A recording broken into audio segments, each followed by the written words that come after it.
Bueno, vamos a continuar con nuestro estudio de Santiago y cómo es la providencia del Señor, ¿no? Cómo es esa forma que Dios tiene de llevar las circunstancias y al mismo tiempo alimentar a su pueblo para afrontar esas circunstancias, ¿no? Hoy en todo el mundo se está viviendo justamente momentos en donde seguro muchas familias están viviendo pruebas, dificultades, y entre esas familias están familias de cristianos que están viviendo igualmente dolor, sufrimiento. Hoy vamos a continuar con nuestro estudio de Santiago, el capítulo 1, versículos 2, 3 y 4, y el tema de hoy se llama las pruebas del cristiano. Vamos a hacer lectura de estos 3 versículos, Santiago capítulo 1, versículos 2, 3 y 4. La palabra de Dios dice así: Hermanos míos, tened por sumo gozo cuando os halléis en diversas pruebas, sabiendo que la prueba de vuestra fe produce paciencia, mas tenga la paciencia su obra completa, para que seáis perfectos y cabales, sin que os falte cosa alguna.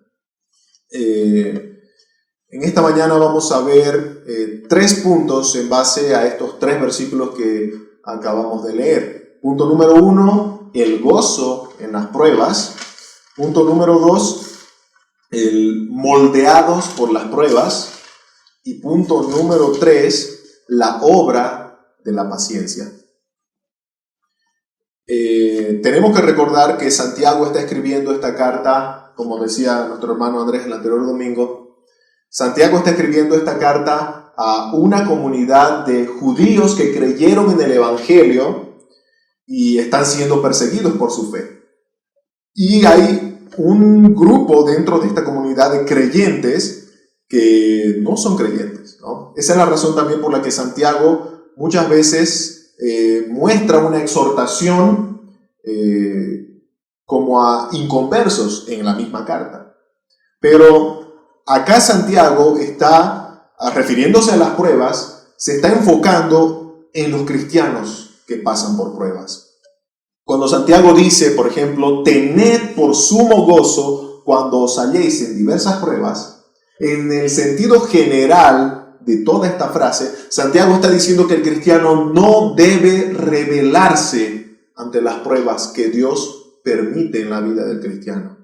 El cristiano no debe rebelarse, sino más bien debemos ser guiados a edificación por medio de estas pruebas.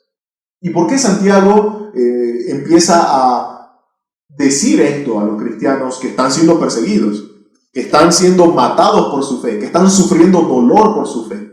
¿Por qué Santiago les dice que en sentido general no se rebelan ante las circunstancias que Dios en su providencia permite? ¿Por qué?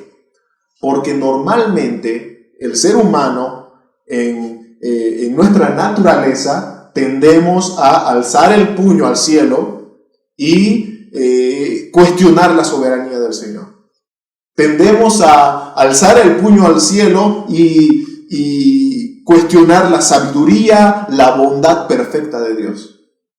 Por esa razón, Santiago tiene que refrescar la mente y el corazón de estos cristianos al decirles: no se rebelen ante lo que Dios permite. Tened por sumo gozo cuando os halléis en diversas pruebas. Santiago está recordándole a los cristianos que es parte de la voluntad de Dios lo que estaba pasándoles con respecto a la persecución que ellos estaban sufriendo. Ahora entramos a nuestro texto en sí. Vamos a ir viendo parte por parte qué es lo que Santiago va diciendo en todo esto que acabamos de ver de una forma general en nuestra introducción. Santiago empieza diciendo: hermanos míos. Hermanos míos, versículo 2.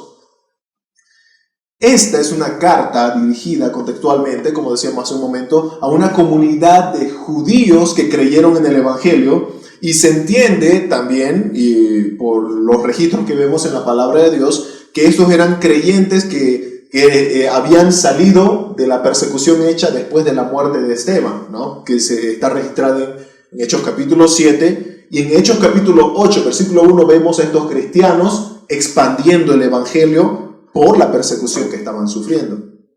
Santiago repite esta palabra hermanos, o junto con la frase hermanos míos, en toda la carta, en el contexto de toda la carta de Santiago, unas 17 veces. Pareciera como que fuera la palabra o la frase más favorita de Santiago. Hermanos, hermanos míos. Esto nos habla mucho de la empatía que Santiago tenía por estos lectores de su carta. Pero hacemos lectura, por ejemplo, en capítulo 1 tenemos 3 veces a Santiago diciendo hermanos míos. Versículo 2 dice hermanos míos, tened por sumo gozo cuando salgáis en diversas pruebas. Versículo 16 del capítulo 1, amados hermanos míos, no erréis. Versículo 19, por esto, mis amados hermanos, todo hombre sea pronto para oír, tardo para hablar, tardo para irarse. Y así, si continuamos viendo, cada capítulo de la carta de Santiago contiene esa palabra y esa frase, hermanos míos, amados hermanos míos, mis amados hermanos. Definitivamente Santiago siente el dolor, el sufrimiento que están pasando aquellos que iban a recibir esta carta, sus hermanos. Para que podamos entender la empatía y el amor que Santiago tiene por los destinatarios de su carta, tenemos que comprender que en la mente y en el corazón de Santiago, que es el escritor, está que estos que están sufriendo persecución, que están muriendo por su fe, que están sufriendo dolor, son creyentes al igual que él. Son personas que en algún momento escucharon el evangelio de salvación y creyeron en el Salvador, al igual que él. Él se siente parte de ellos. Hay una empatía de Santiago. Hay una misma fe que lo une a ellos. Santiago estaba escribiendo a un grupo de ovejas del redil del buen pastor. Santiago estaba escribiendo esta carta a un grupo de hermanos, de ovejas de Cristo, por las cuales Jesucristo dio su vida en la cruz del Calvario. ¿Cómo no amar a esas ovejas amadas del Señor? Así que cuando Santiago dice, hermanos míos, esa frase contiene tanto contenido que expresa lo que había en el corazón de Santiago al momento de empezar a escribir esta carta, ¿no? Hermanos míos, hermanos míos. ¿Qué les dice a estos hermanos? Tened por sumo gozo. Tened por sumo gozo. Esta palabra tened viene del griego hegeomai, que significa considerar, evaluar, apreciar algo. Tened. En cierta forma, Santiago está diciendo, consideren por sumo gozo las diversas pruebas. Evalúen o aprecien como un gozo extremo las pruebas que vienen. Dada que la reacción natural del ser humano, como hablábamos hace un momento, es rebelarse ante las pruebas, es evitar las pruebas, Santiago está diciendo a estos hermanos, a estos creyentes que estaban sufriendo, que consideren, es decir, que preparen su mente y su corazón para el sufrimiento. Debemos estar preparados para el sufrimiento. Y no reaccionar de la forma natural hacia el sufrimiento. Si Santiago empezaba diciendo de una forma general que el cristiano, o que el ser natural, ¿no? Que el ser humano levanta el puño al cielo y cuestiona a Dios, ahora Santiago, con esta frase vista desde más de cerca, con la lupa, diciendo tened por sumo gozo, nos está diciendo que no reaccionemos de la manera natural, sino de la forma contraria a lo que el ser humano sin Cristo reacciona. Nosotros debemos ver las pruebas con gozo, dice Santiago.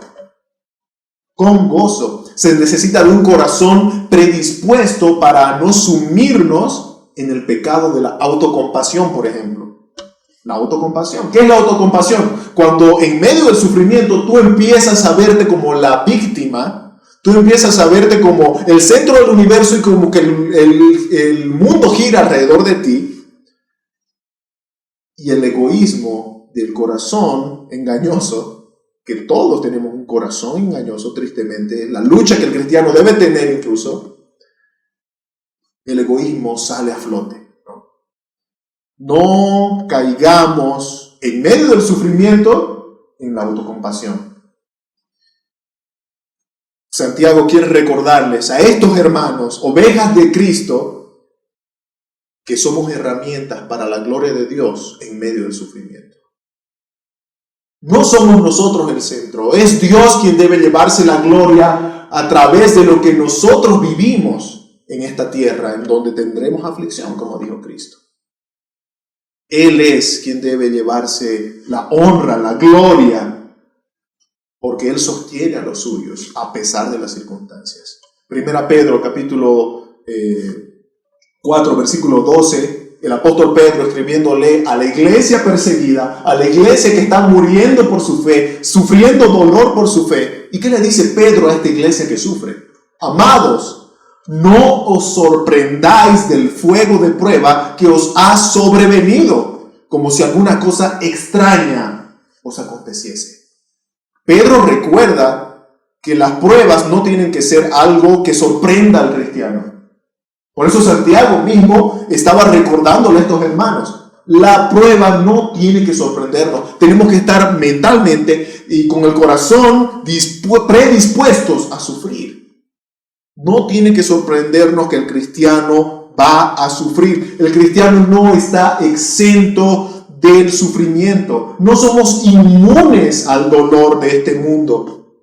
No somos inmunes a lo que vaya a pasar en este mundo que cause dolor. Vamos a sufrir. El cristiano tiene que saber. Y esto es importante recalcar más que todo por muchos que engañan, muchos que usando la Biblia distorsionadamente, usando la palabra de Dios, diciendo que Dios dice que el cristiano no puede sufrir, que la vida es un color de rosas, que la vida es como una taza de leche, ¿no? Tranquila, serena. El cristiano va a sufrir, dice Pedro, dice Santiago, inspirados por el Espíritu Santo. No nos tiene que sorprender el sufrimiento. No nos tiene que sorprender el dolor cuando llegue a nuestras vidas. Y Santiago está escribiendo a los cristianos y Pedro está escribiendo a los cristianos. No nos sorprenda, dice, ¿no? Tened por sumo gozo. Sumo gozo. ¿Qué significa la palabra sumo? Significa superior. Por encima de. Algo que sobrepasa lo habitual.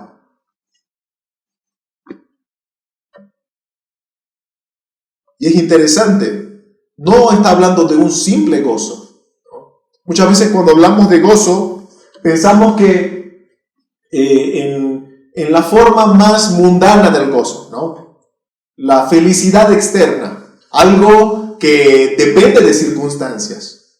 Lo que Santiago está escribiendo acá, está hablando de un gozo no habitual, no del mundo. Es un gozo que se tiene de forma interna y que es imposible que una circunstancia te lo pueda quitar. Pero Santiago incluso agrega de que no es un gozo común, al decir que es un gozo extremo, sumo gozo, un gozo superior a cualquiera, un gozo por encima de cualquier gozo. Eso dice Santiago. Tened por sumo gozo cuando os halléis en diversas pruebas.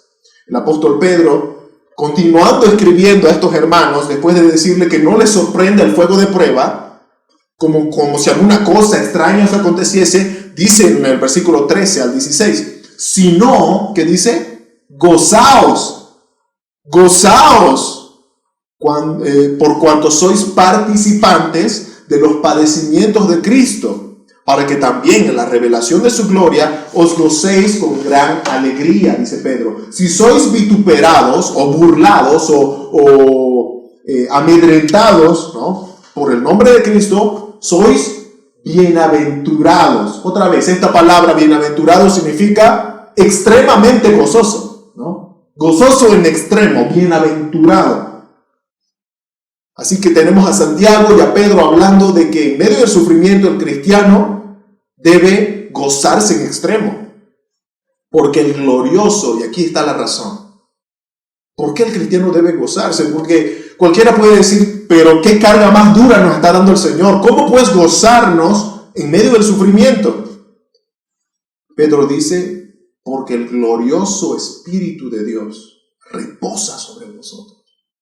Dios mismo mora en vosotros.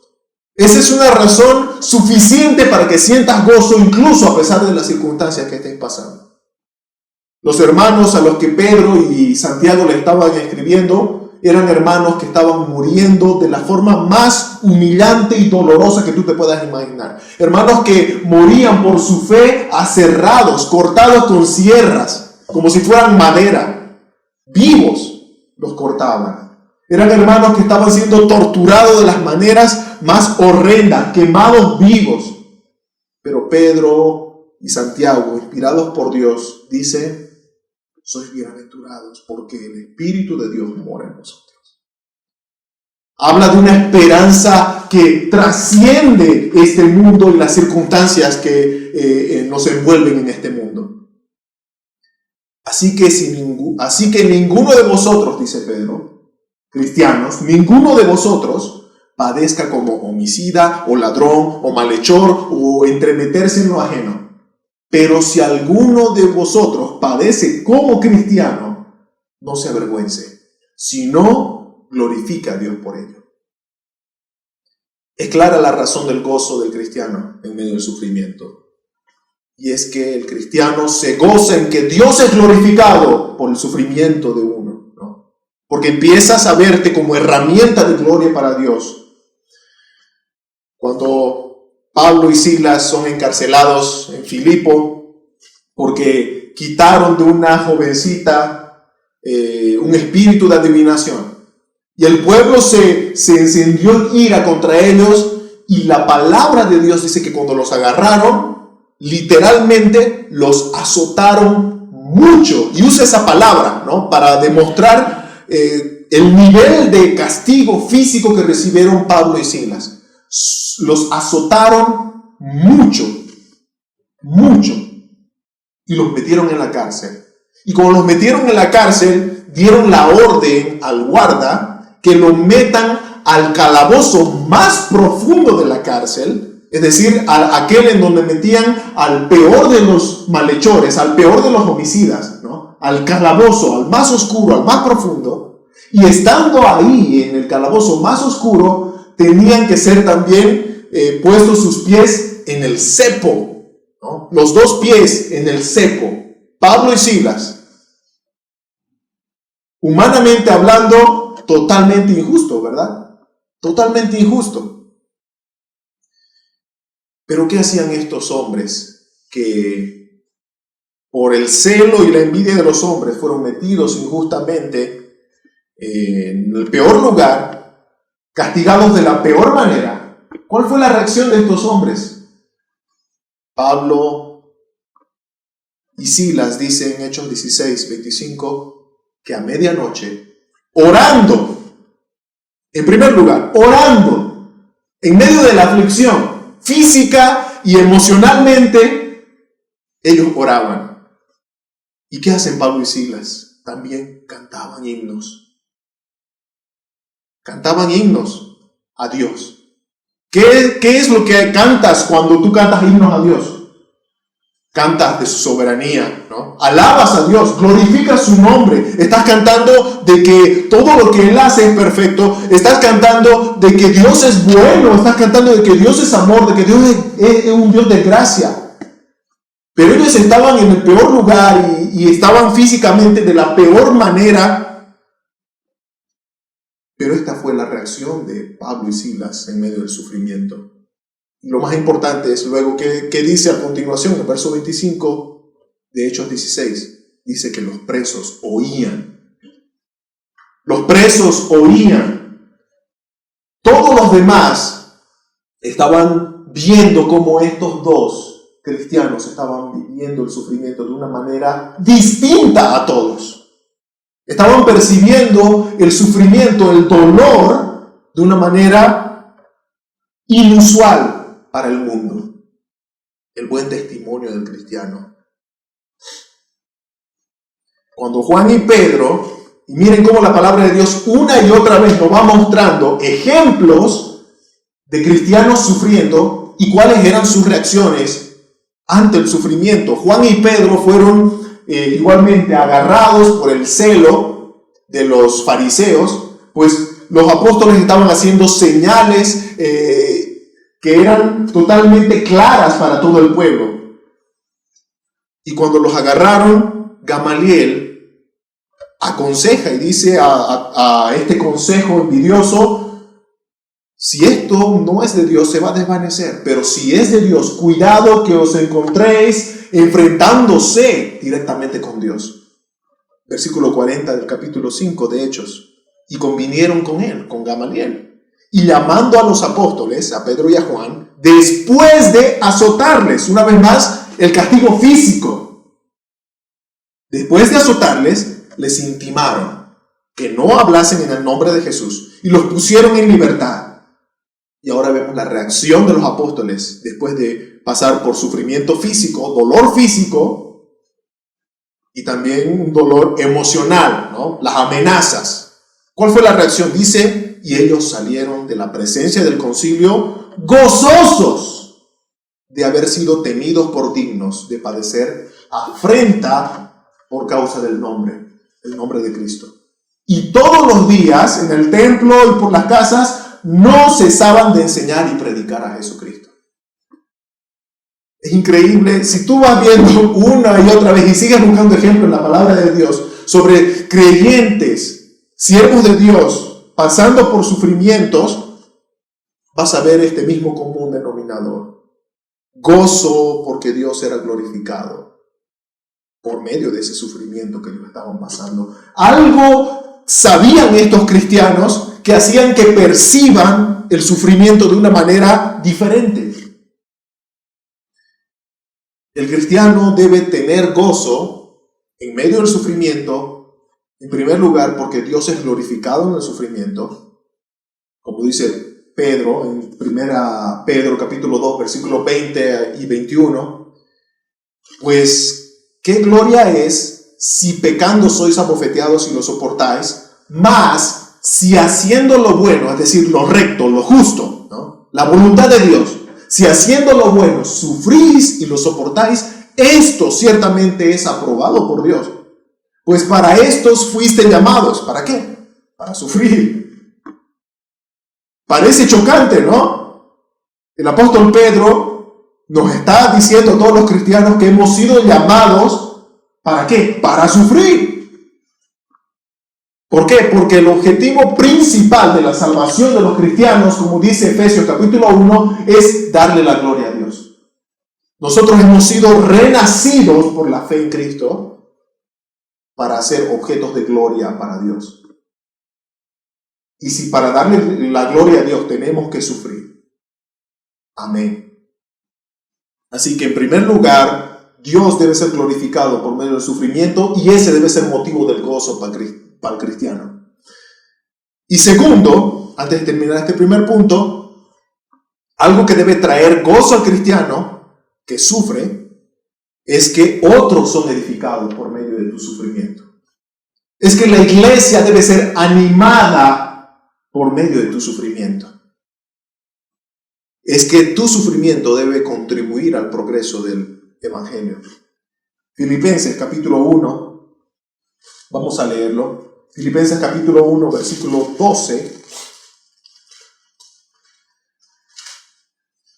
al 18, dice así: quiero que sepáis, hermanos, el apóstol Pablo, escribiendo desde la cárcel, quiero que sepáis, hermanos, que las cosas que me han sucedido han redundado más bien para el progreso del evangelio.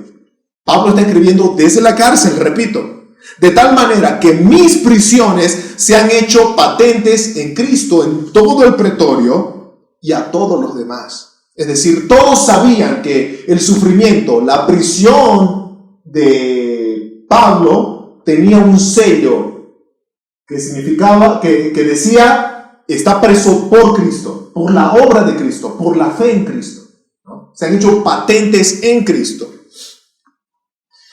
Y sigue diciendo el apóstol Pablo, y la mayoría de los hermanos, cobrando ánimo en el Señor con mis prisiones, se atreven mucho más a hablar la palabra sin temor. El sufrimiento de Pablo había movido a la iglesia, había animado a los hermanos para ser más valientes para predicar el evangelio. Así que aquí vemos que hay un efecto del sufrimiento también en terceras personas. Algunos, a la verdad, dice Pablo, predican a Cristo por envidia y contienda, pero otros de buena voluntad. Los unos anuncian a Cristo por contención, no sinceramente, pensando añadir aflicción a mis prisiones. Es decir, habían algunos que no se conformaban con el sufrimiento que Pablo ya estaba sufriendo por estar en la cárcel, sino también que algunos añadían aflicción o pretendían añadir aflicción a sus prisiones. Pero otros, por amor, predicaban, sabiendo que estoy puesto para la defensa del evangelio. ¿Qué pues? Dice Pablo, que no obstante, de todas maneras, o por pretexto o por verdad, Cristo es anunciado. ¿Y qué dice Pablo? Y en esto me gozo, y me gozaré aún.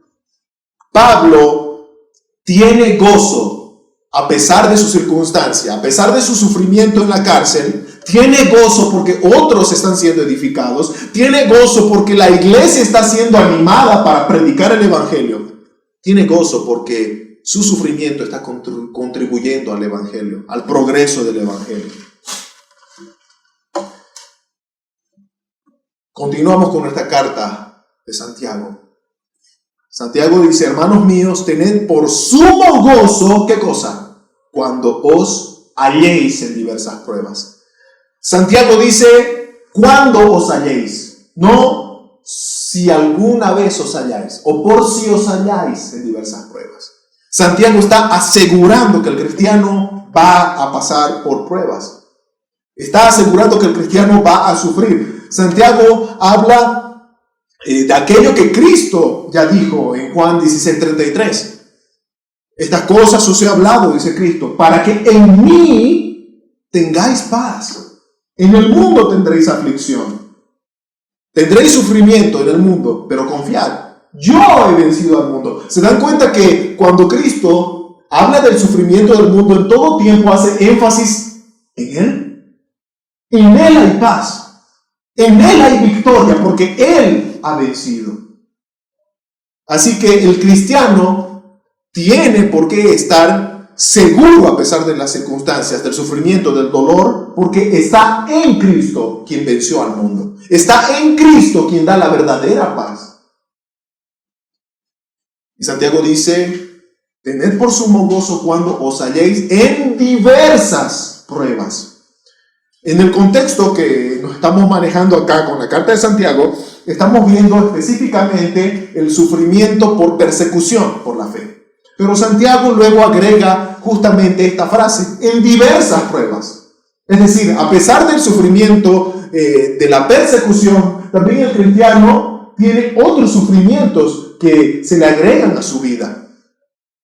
No estamos hablando exclusivamente ahora de persecución, que era el contexto en el que empezamos, sino que ahora Santiago está hablando de sufrimientos en la vida cotidiana del cristiano.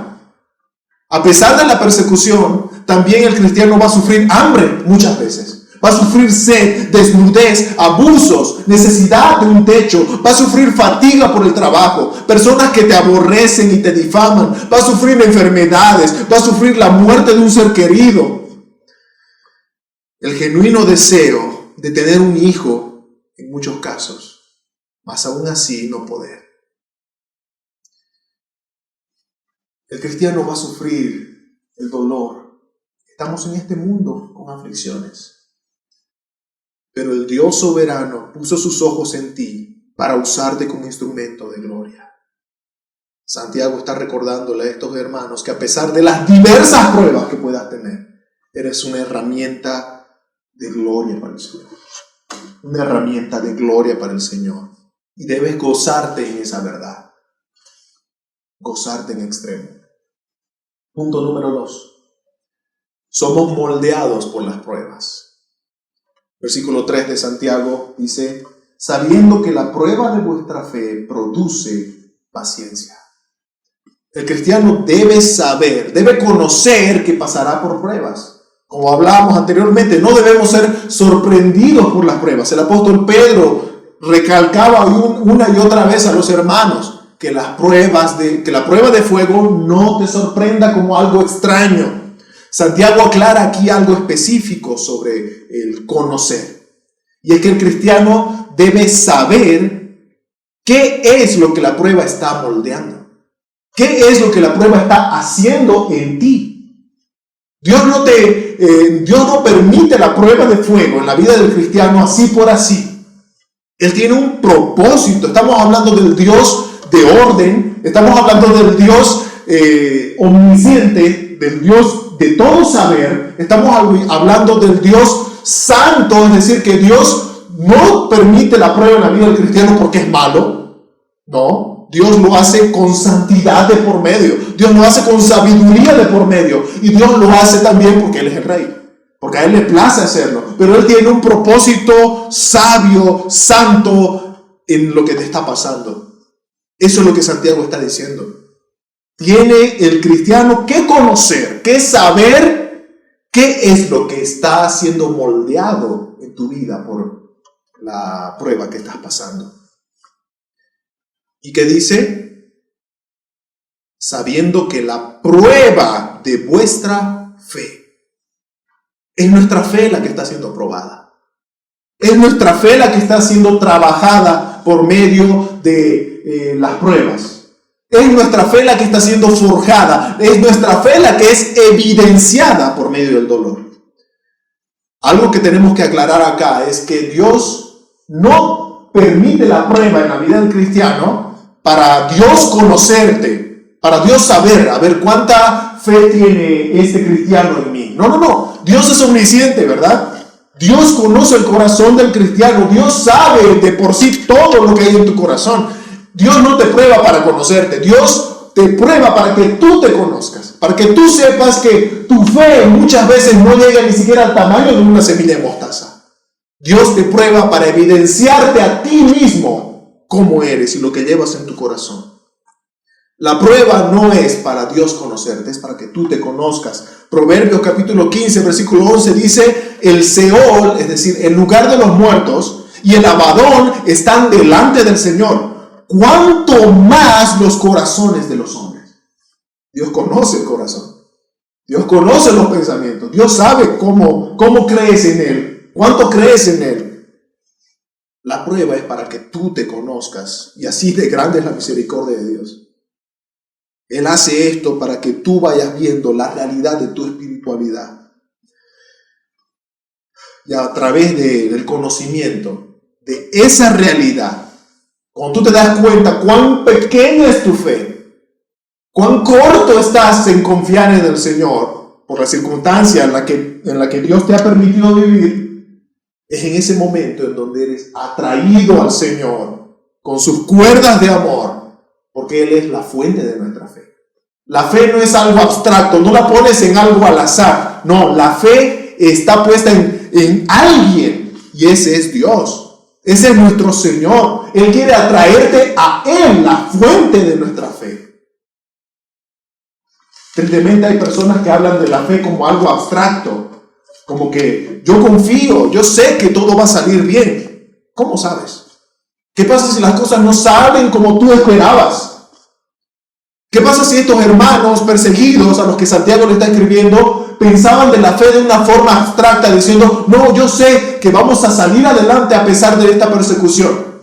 Y no. Y tú ves que está muriendo tu ser querido ahí quemado por la fe en Jesucristo. ¿Qué piensas ahora de la fe que tenías? No, la fe no es algo abstracto.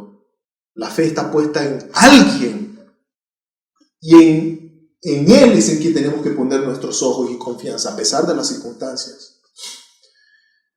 El conocimiento de quién es Dios Es decir, sus atributos, su carácter, su voluntad está revelada en su palabra. Dios nos lleva o permite en nuestras vidas circunstancias difíciles para que nosotros podamos acudir a la palabra de Dios en donde Él se está revelando. Y cuando tú conoces quién es Dios por su palabra, cuando tú conoces cómo es Él por su palabra, cuando tú conoces cuál es su plan eterno por su palabra, aunque el mundo se esté derrumbando a tu alrededor, tú seguirás confiando, firme, creyendo inamoviblemente en aquel gran Dios a quien conoces ahora íntimamente. Eso es lo que hace Dios con las pruebas. Moldeas tu fe y lo hace llevándote a la fuente donde Él se revela, que es su palabra. Hace algunos años atrás, mi esposa y yo perdimos a nuestro primer hijo, nuestro hijo mayor, Ezequiel. Y para nosotros fue una prueba tan dura, pero Dios nos permitió en su providencia vivir justamente esta realidad bíblica. Que a través de esa gran prueba, Él nos atrajo a donde Él se revela. Y pudimos conocerle de una manera diferente a la que antes creíamos conocerle. Y ahora podemos decir como Job, antes de oídas te había oído, mas ahora mis ojos te ven, Señor. Ahora puedo ver que tú eres el rey, que tú eres soberano, que tú tienes la potestad de hacer lo que quieres, pero lo haces con amor, lo haces con santidad, lo haces por misericordia. Romanos 8:28 dice, y sabemos que a los que aman a Dios, todas las cosas les ayudan a bien. A los que aman a Dios. ¿De quiénes están hablando? De los cristianos. Los cristianos.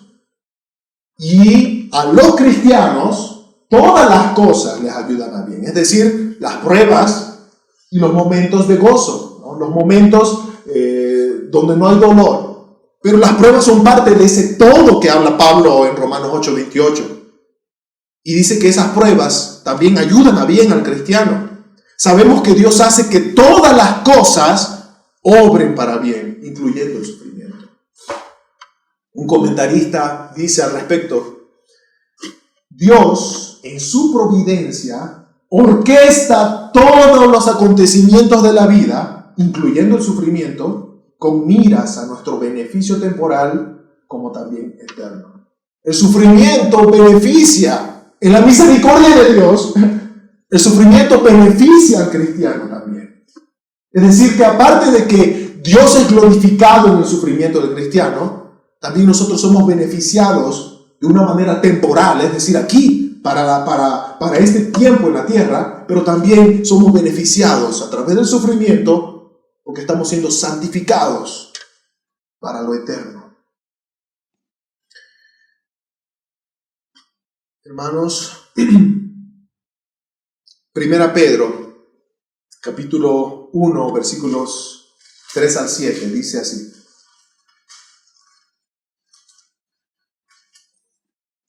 Bendito el Dios y Padre de nuestro Señor Jesucristo, que según su grande misericordia nos hizo renacer para una esperanza viva por la resurrección de Jesucristo de los muertos, para una herencia incorruptible, incontaminada e inmarcesible, reservada en los cielos para nosotros, que sois guardados por el poder de Dios mediante la fe, para alcanzar la salvación que está preparada para ser manifestada en el tiempo postrero, en lo cual vosotros, cristianos perseguidos, cristianos que sufren, os alegráis, aunque ahora, por un poco de tiempo, dice Pedro, si es necesario, tengáis que ser afligidos en diversas pruebas, para que sometida a prueba vuestra fe, mucho más preciosa que el oro, el cual, aunque perecedero, se prueba con fuego, sea hallada en alabanza, gloria y honra cuando sea manifestado Jesucristo.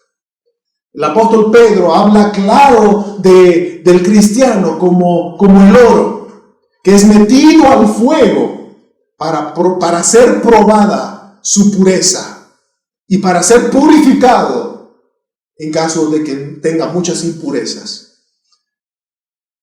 Pero el cristiano se goza El apóstol Pedro dice que el motivo del gozo del cristiano son muchos. Nos hizo renacer, por ejemplo, dice versículo 3, hizo renacernos para una esperanza viva. Dice el apóstol Pedro que nos dio una herencia incorruptible en los cielos. Dice que somos guardados por el poder de Dios mediante la fe, la seguridad de salvación. Así que cuando nosotros pasamos por pruebas, dice que somos, en lo cual vosotros os alegráis, dice, ¿no? En todas esas cosas que recibimos, en la esperanza que tenemos. Nos alegramos en todas estas promesas, aunque ahora, por un poco de tiempo, seamos afligidos. El apóstol Pablo, cuando escribe también en los Romanos, dice que nosotros, o todo lo que vivimos acá, no es comparado con la gloria que en nosotros ha de manifestarse. Todas las aflicciones que pasamos aquí en esta tierra son temporales. Y puede que duela, y puede que nos cause mucho sufrimiento, pero son temporales. Pero tenemos una esperanza más allá, promesas de Dios que tenemos por Cristo. Una escritora cristiana del siglo XIX, compositora de himnos de alto contenido espiritual, tales como, por ejemplo, A Dios sea la gloria, alabanzas demos al Redentor nuestro, Quiero al Salvador conmigo, y muchos otros, ¿no? Esta mujer nació en el siglo XIX y a las 6 semanas perdió la vista por una mala praxis que le hicieron en una inflamación de los ojos que tuvo como bebé. Perdió la vista, quedó ciega. Y esta bebé fue criada solo por su mamá y por su abuela, así como Timoteo, ¿verdad? Así como Timoteo fue criado por Loide y por Eunice, así también esta niña. Su papá había muerto ese mismo año que ella nació, pero fue inculcada en el camino del Señor, en la palabra de Dios. Y a pesar de ser ciega, ella recibía la luz de la palabra de Dios por medio de la instrucción de su mamá y su abuela. A los 8 años, esta niña escribe lo que se convertiría entre sus primeros poemas. A los 8 años. ¿Y qué escribe esta niña? Ciega, permanentemente dice: cuán feliz mi alma es, porque yo no puedo ver.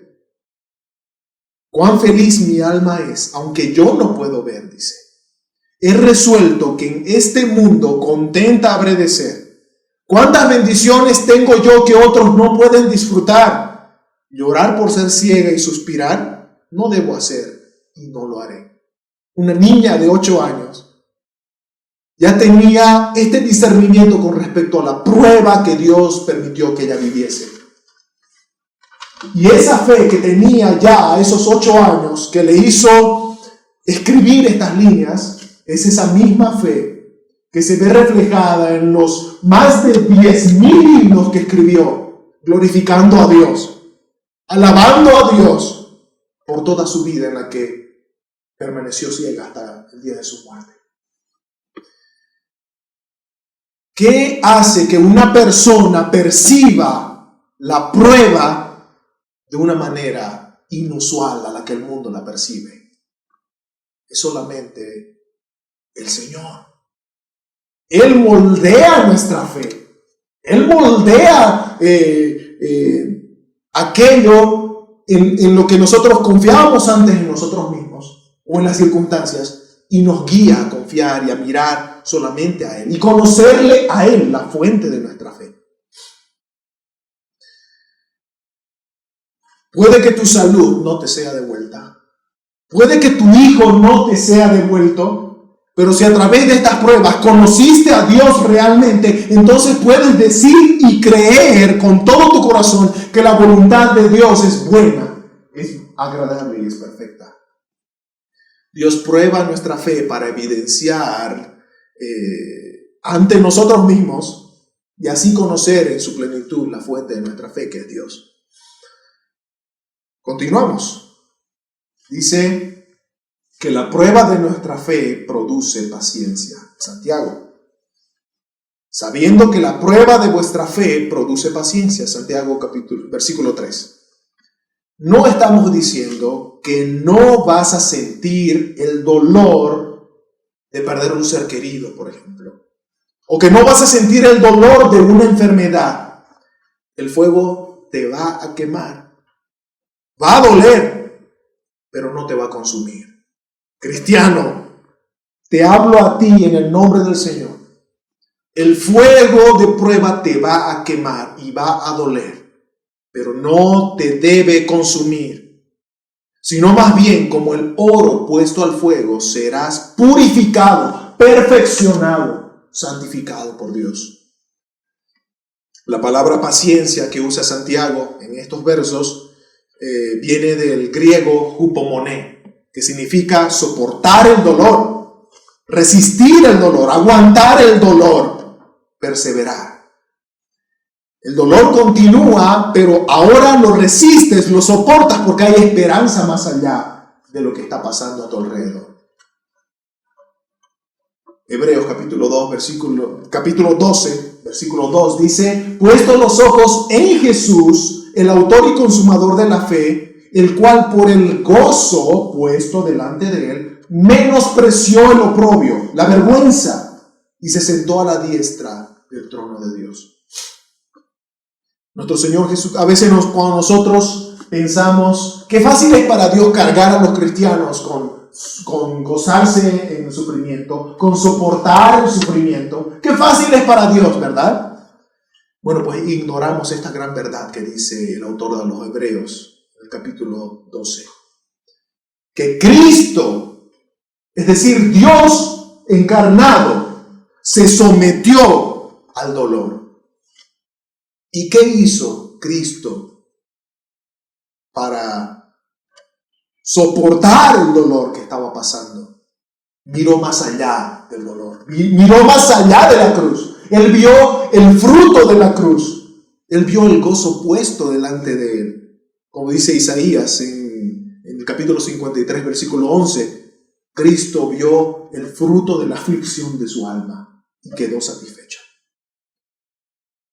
Y ese fue motivo de gozo para él y de tener paciencia, es decir, soportar el dolor de la cruz. No solamente el dolor físico, sino también el dolor, la vergüenza de cargar, él siendo santo y justo, nuestros pecados en su cuerpo. Él lo soportó porque miró más allá. Nunca digas que es fácil para Dios cargarnos con la pesada tarea de soportar el dolor. Porque Dios sabe perfectamente lo que es soportar el dolor. Punto número 3. Con esto terminamos. La obra de la paciencia. Versículo 4 dice: mas tenga la paciencia su obra completa, para que seáis perfectos y cabales, sin que os falte cosa alguna. Santiago dice: mas tenga la paciencia su obra completa. Su obra completa. Eso quiere decir que debemos resistir hasta el final la prueba. Debemos resistir la prueba completamente. Eso es lo que está diciendo el escritor. Ese lapso de tiempo, desde que la prueba empieza hasta cuando Dios permite que termine, ese lapso de tiempo es cuando Dios usa la prueba para atraerte a Él. Y ese es el total de la prueba. Puede que en algunos casos sea breve. Desde el momento que empezó hasta que Dios permite que termine, puede que sea breve. Como puede que sea más largo. O en otros casos, puede que la prueba empezó y no terminó hasta que pasaste a su presencia. Pero ese es el total que Dios permite para cada uno en su soberanía. Y Santiago dice que tengamos paciencia, tengamos aguante en el sufrimiento para que la paciencia tenga su obra completa. Resistamos hasta el final, hasta donde Dios decida que ahí es el final de la prueba. Hasta ahí debemos soportar, dice Santiago. Lo que normalmente pretendemos, ¿y por qué Santiago dice esto? Porque lo que normalmente pretendemos hacer es hacer más breve el tiempo de la prueba. Hacer más breve el tiempo del sufrimiento. Claro que sí, a nadie le gusta sufrir, a nadie le gusta sentir dolor. Por eso pretendemos escapar del dolor, escapar del sufrimiento.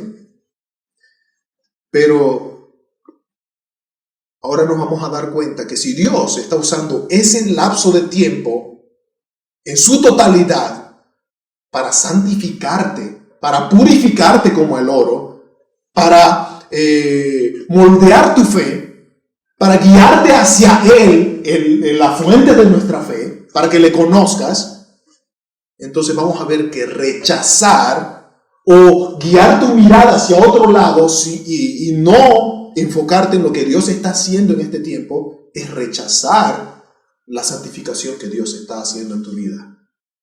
Es rechazar el plan que Dios tiene de moldear tu fe. Pablo pidió 3 veces a Dios para que le sea quitado el aguijón de su carne, en 2 Corintios 12. Pero Dios no le quitó el aguijón de su carne. ¿Qué hizo Dios? Le dio la gracia para soportarla. No sabemos hasta cuándo fue que duró ese tiempo, desde que Pablo tuvo el aguijón hasta cuando le fue quitado. Al final no sabemos si le fue quitado hasta que Pablo murió. Pero lo que sí sabemos es que Pablo fue fiel hasta el final. Fue fiel en la totalidad de su prueba. ¿Y cómo sabemos eso? Por la forma en la que la empezó a aceptar. Por la forma en la que la empezó a sobrellevar. 2 Corintios capítulo 12, versículos 9 al 10. Pablo, con el aguijón en su carne, sin haber recibido lo que le pidió a Dios, dice: por tanto, de buena gana me gloriaré más bien en mis debilidades, en mi sufrimiento, en mi aflicción, para que repose sobre mí el poder de Cristo. Por lo cual, por amor a Cristo, me gozo. Una vez más, esta palabra, me gozo. ¿En qué? En las debilidades, en las afrentas, en necesidades, en persecuciones, en angustias. Porque cuando soy débil, entonces soy fuerte. Pablo menciona una gran variedad de pruebas, una gran variedad de sufrimientos, de dolores. Y ahora Pablo aprendió a percibir de manera distinta el dolor para la gloria de Dios.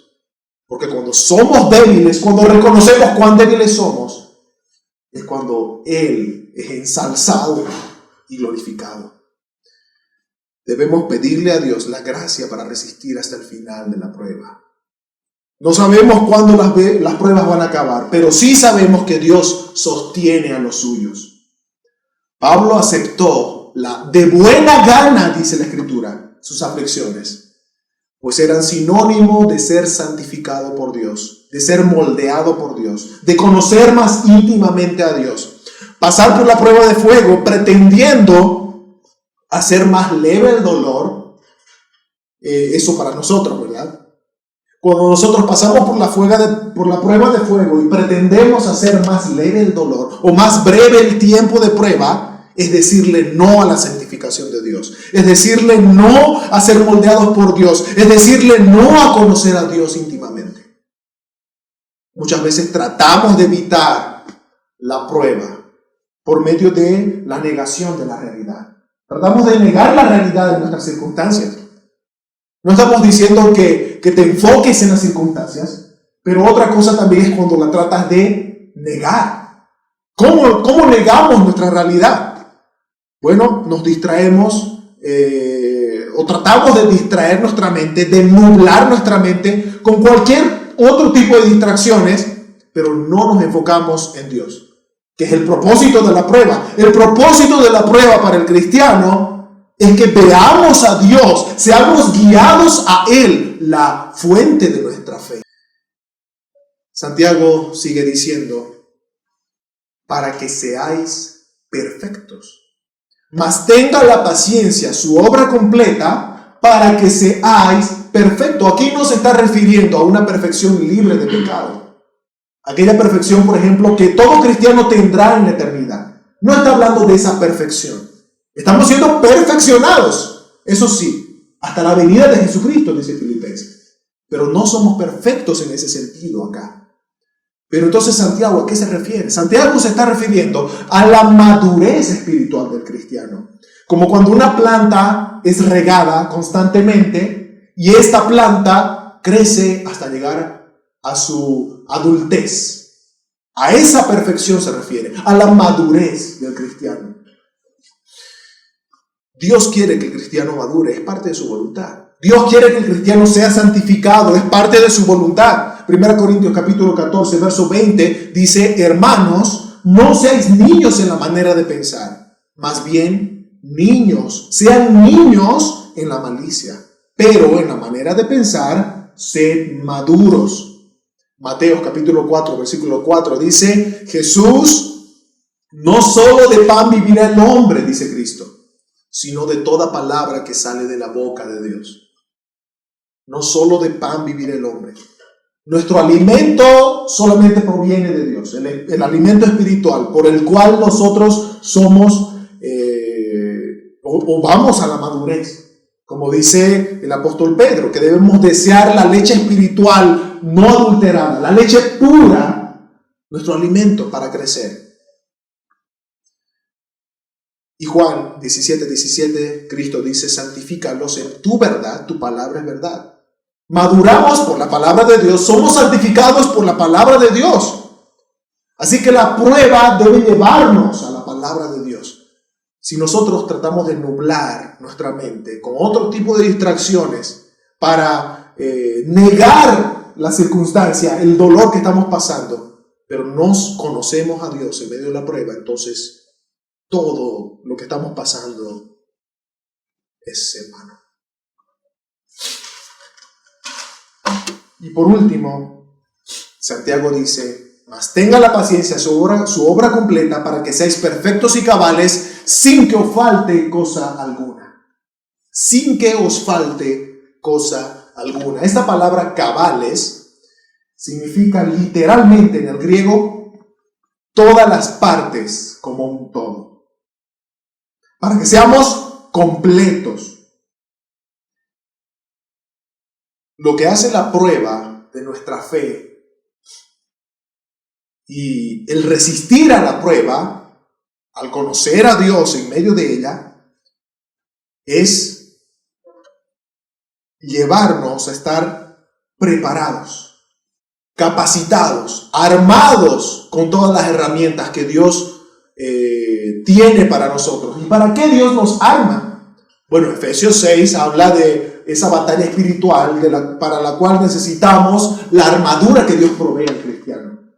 El cristiano necesita ser armado para enfrentar esta batalla espiritual contra un enemigo espiritual, que es Satanás, y el cual no perdona al que está distraído, al que está desarmado, al que está laxado por lo que el mundo ofrece. Satanás es el enemigo que viene para hurtar, matar y destruir. El cristiano está siendo preparado para esa batalla.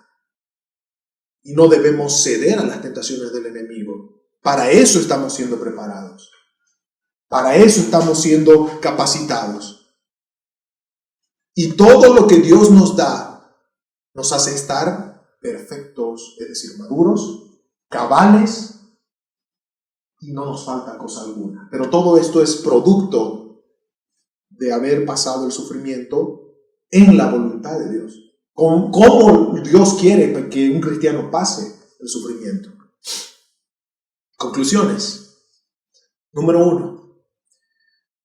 Si estás pasando por pruebas en este preciso momento, ¿es la gloria de Dios tu motivo de gozo a pesar de las circunstancias?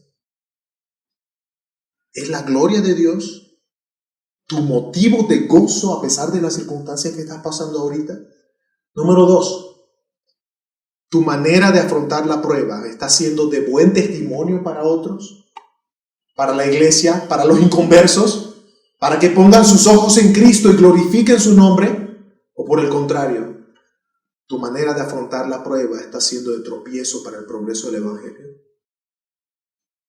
Número 3. En este tiempo de prueba, ¿te has acercado más a Dios y a su palabra? ¿O has entrado en la autonegación de tu realidad, pretendiendo huir de la circunstancia, nublando tu mente con otras distracciones, pero ninguna de ellas te edifica? ¿Estás acercándote más a Dios? Número 4. Hermanos, el Dios soberano y omnisciente está permitiendo tus aflicciones para que le conozcas en la intimidad. Y así seas un cristiano maduro, sin que te falte cosa alguna, para que puedas vencer en el tiempo de la tentación al tentador. Y así puedas glorificar el nombre de Dios. Dios está armándote. Está poniendo herramientas espirituales en ti. Está moldeando tu fe en este tiempo de prueba. No olvides que hay un propósito. Hay muchos propósitos en esta prueba que estás pasando. Y número 5, para terminar. Pídele a Dios. En este tiempo que estás pasando, en la providencia del Señor, por pruebas, por dolor, por sufrimiento, tal vez por la pérdida de un ser querido, por una enfermedad, pídele a Dios por su gracia. Así como el apóstol Pablo, así como Santiago le escribe a estos hermanos, pídele a Dios por gracia para aguantar, para perseverar hasta el final de la prueba. No sabemos cuándo será el final, pero sí sabemos que hasta ese día, hasta aquel día, Dios nos lleva agarrado de su mano derecha. Vamos a orar.